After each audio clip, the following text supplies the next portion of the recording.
Hi guys! It's been a while and I'm really excited to be making another YouTube video again because, I don't know, life got really busy the last 2 months, but we're back now. Although I really want to do a Rainbow High collection tour video, it's like overwhelming the amount of dolls I have because my Rainbow High collection is like actually getting to the point where it's on par in size with my Monster High collection, and they're split into two different rooms now because obviously I'm running out of space in here.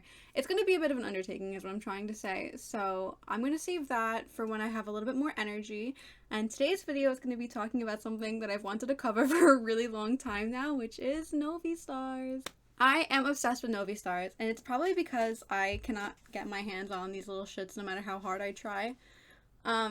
If you know, you know that pretty much every single Novi Star is pretty expensive now. Even the more common ones and the less sought after ones, really you can't find them under like $30-$40 complete. And that's being generous. I don't know, I think FOMO is just like fueling this video.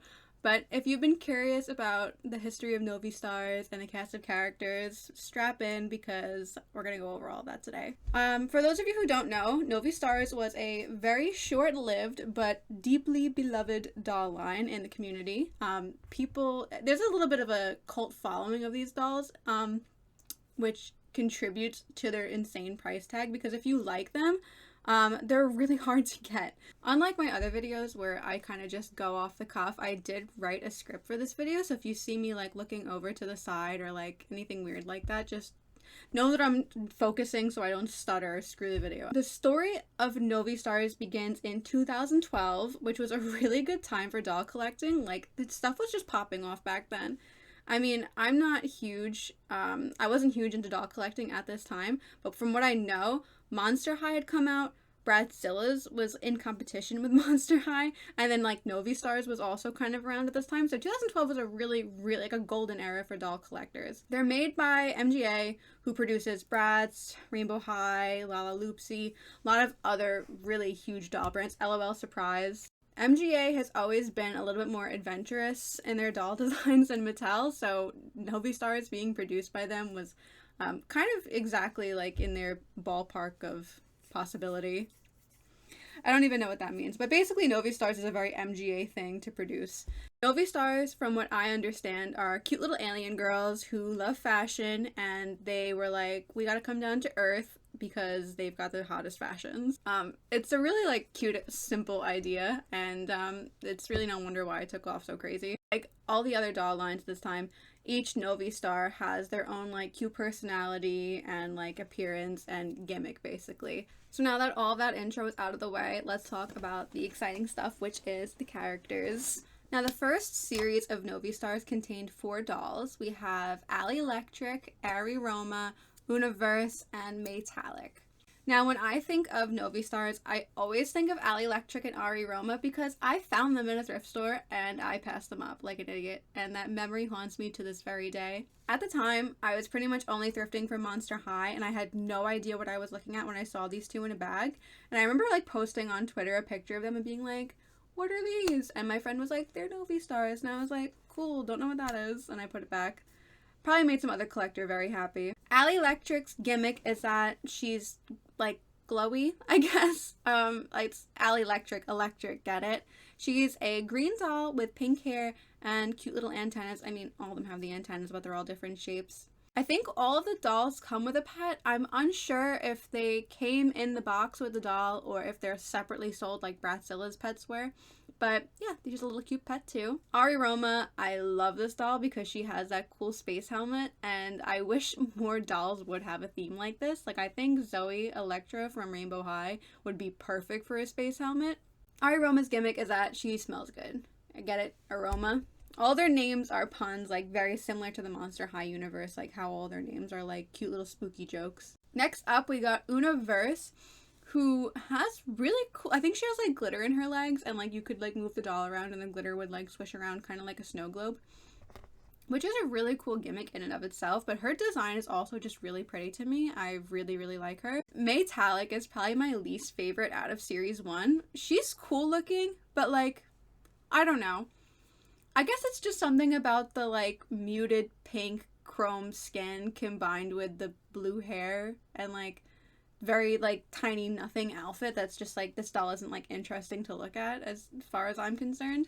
These dolls wound up selling well, and I mean, they were very unique, so MGA decided that they were worth producing a second series of. So then we got 3 more dolls, and I think that this is where like the creativity just starts like ramping up, because I really like wave 2. We have Mally Tasker, Tula Toned, and Cyclops. Now, Cyclops is a Cyclops, you guessed it.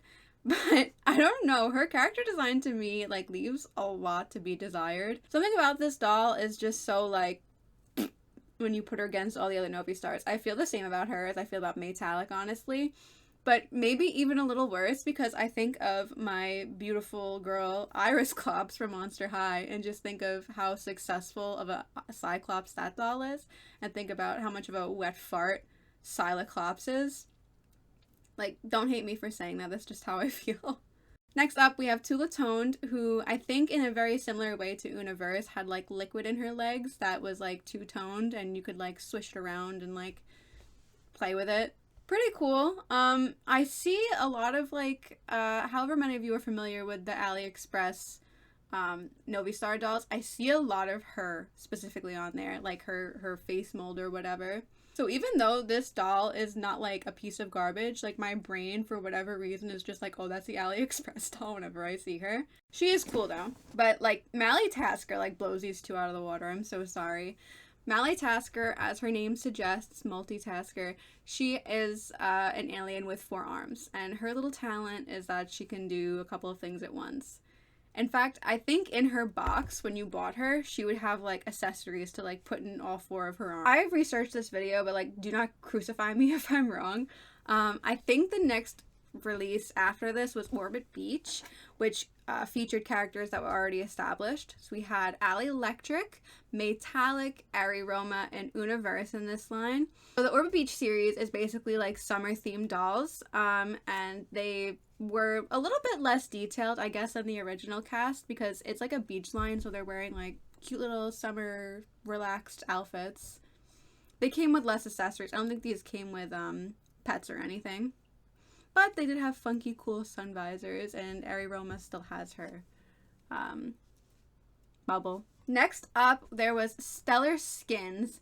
And I'm not quite sure what the gimmick of these dolls were. The gimmick with the Stellar Skins dolls, I think, is that they're, like, transparent and you could, like, shine light through them or something. Don't quote me on that. I really couldn't find too much information. The wiki was not incredibly helpful. But they came with a bunch of accessories, and the 2 dolls are CC Through and Gail Lexi. Now, out of the 2 of these, I think CC's a little bit cuter, but both of them are, yeah, they're fine. They're, you know, negligible. Next up, we have the Supernovas, who I think kind of, this is where like Novi Stars like really started popping off. We have Mimi Mirage, who her whole theme was like a hypnotic kind of beauty. Her whole face is swirls, and her eyes are like little swirls too. Well, I really, really love this doll. But Vera Tabre has to be the coolest Novi Star ever. There's so much more coming up that's incredible, so it's like really hard for me to say that Vera is my favorite, but Vera is perfect. We have the bone wings, the 3 eyes, the light pink and black and white and like metallic. Even her pet is cute. I would do terrible things for a Vera Tabre doll. I have like pink doll brain, like, you know, Draculaura, Carla Chopette, Minnie, like the pink, Rochelle. So Vera Tabre would fit into my collection like basically perfectly, so I'm a little biased. Next up, we have Invasion, which features Antarctic and Ina Ferna. These 2 dolls obviously are supposed to be like fire and ice themed, and they're cool, but like, you know, when you have Vera Tabre and Mimi Mirage and Mally Tasker, and then you come out with 2 dolls that are just like fire and ice, it's like whatever.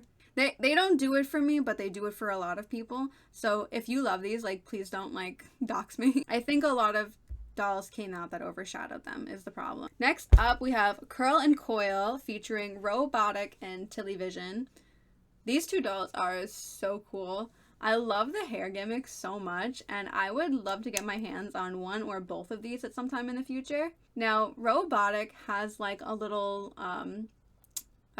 robotic eye, for lack of a better term, And Tilly Vision's chest is a television. Go figure.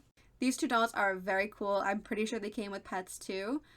I did originally think that these were some of the rarest, but a commenter in my video was kind enough to let me know that that was not the case, which actually works out really well for me because that means maybe I'll get them in the future. Now, we're kind of rounding off the cast with the Supernovas and Invasion Series 2. These 4 dolls are incredibly hard to find. It's my understanding that they initially released in Russia only, and they were very difficult to get in the US. Okay, I actually can't find a solid source of information, and I did look for a little bit, so don't quote me on this, but from my understanding is that these dolls were not introduced to the US or other markets besides Russia until later on in their life. And even though they were listed on websites like Amazon, there wasn't a huge collecting community at this time, so word didn't really get out to like the larger public that these dolls were even available for purchase.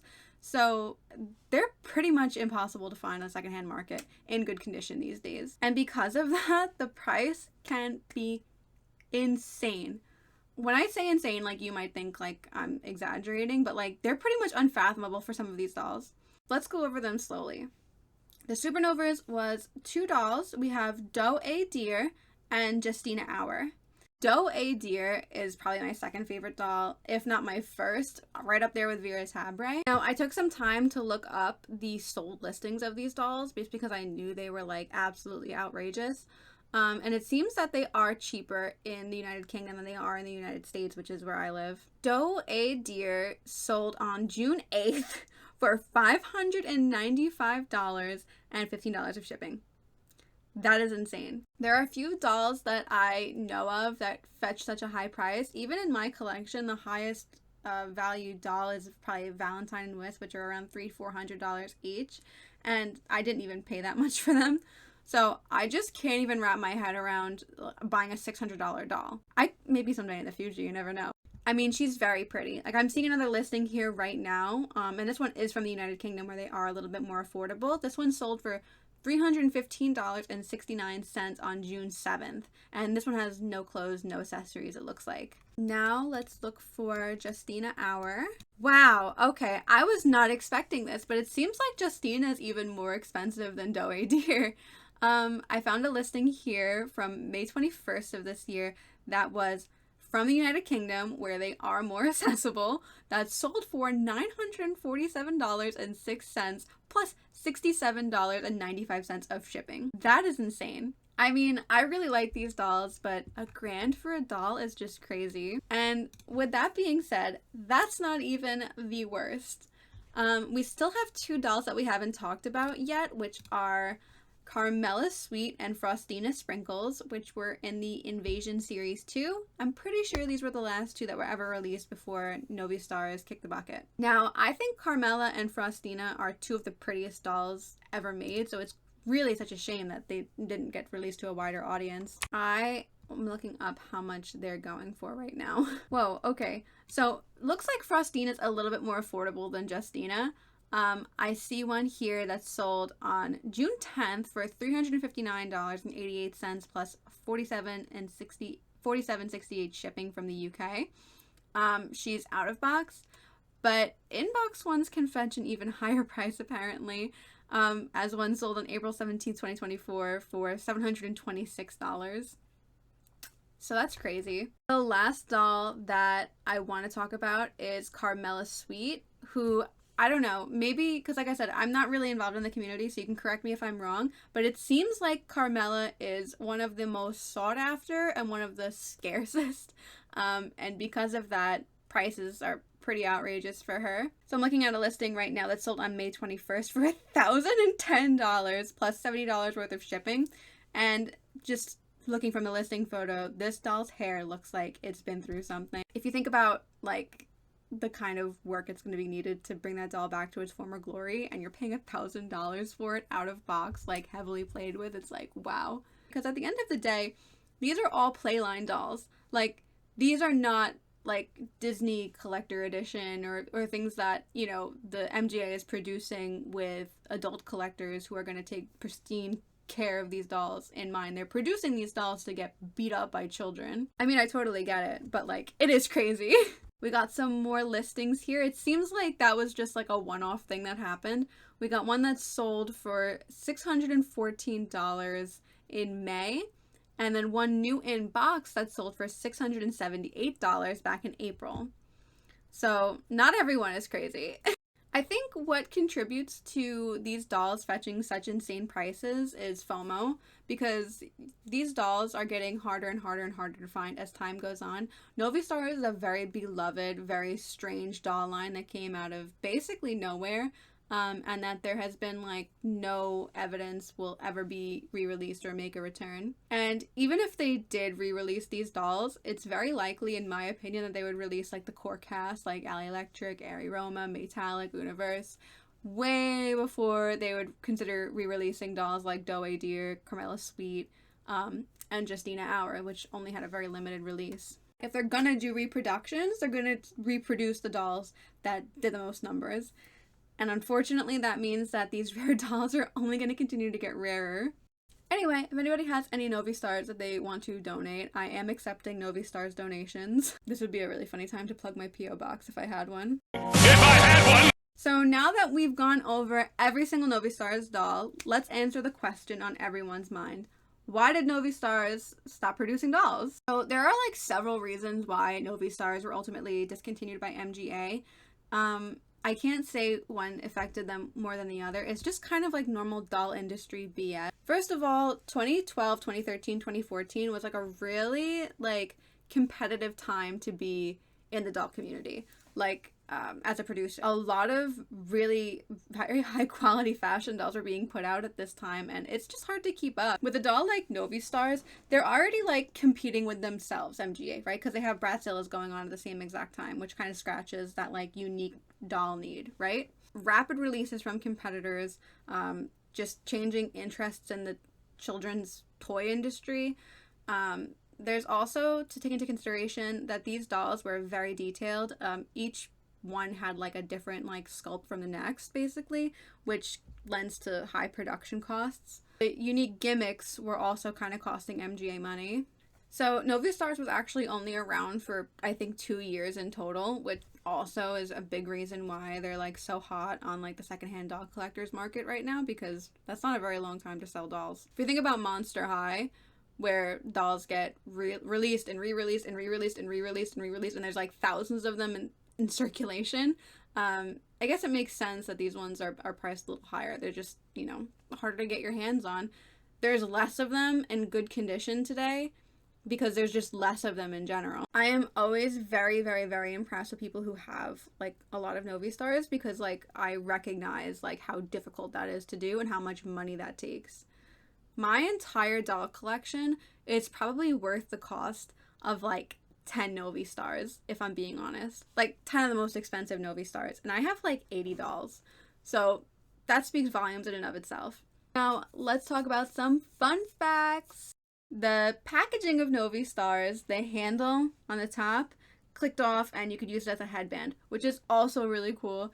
And if I was a little kid, I 1000% would have not known that and just like chuck the headband. Believe it or not, MGA did make like webisodes for Novi Stars like they do for a lot of their properties. I did not know this. I just didn't think that they put the time and effort into it, but they have webisodes for them. We already kind of talked about this a little, but even though there are a lot of North American collectors, US and Canada primarily, Europe is huge on Novi Stars. And I think Europe actually is like fairer on Novi Star prices. I'm in a couple of Facebook groups for doll collecting, and I noticed the one that I'm in for Novi Stars, the people who have the best, fairest prices are always in the UK. I don't know what's up with that, if they just produce them more there, or like European people just care more about Novi Stars in general, but if you're looking for them, look overseas. In conclusion, Novi Stars had a really short run, but they left a crazy impression on the doll community. They were pretty bold, I guess, for the time. They weren't doing things like, you know, having articulation and like crazy fashions, but what they lacked in those two aspects, they like made up for completely in character design. I think that gimmicks like Frostina Sprinkles having sprinkles in her legs, or a doll literally being a nightlight, pushed the boundaries of like what fashion dolls were at that time, and everything that came after is inevitably influenced by them. This was not as in-depth of a video as you're gonna find on other channels. I didn't go into like the nitty-gritty of like the history and the conception of them, but I hope this gave you at least a little bit of an overview of the dolls in general. And hopefully next time I make a YouTube video, it will not take me 2 months to produce one. I'm really sorry about that. I'm just going through a lot in my personal life, honestly. A lot of changes. And yeah. I've low-key, like, I've been a little sad, so like I don't want to get in front of a camera and be like, ah, if I'm like not in a good mood. Like I said, we got my Rainbow High collection on the horizon, and I also want to make a video doing a deep dive on Bratzillas, so stay tuned for that in the future. Anyway, if you like this video, leave me a comment, leave me a like, and subscribe if you want to see more doll content. And let me know, out of the entire cast, which Novi Star was your favorite, and if you just had $1,000 in your lap, which one you would get. I would get Doe Deer just because she's more expensive, but I like Vera Tabre just as much. I will see you in the next video, guys. Thanks for hanging out with me.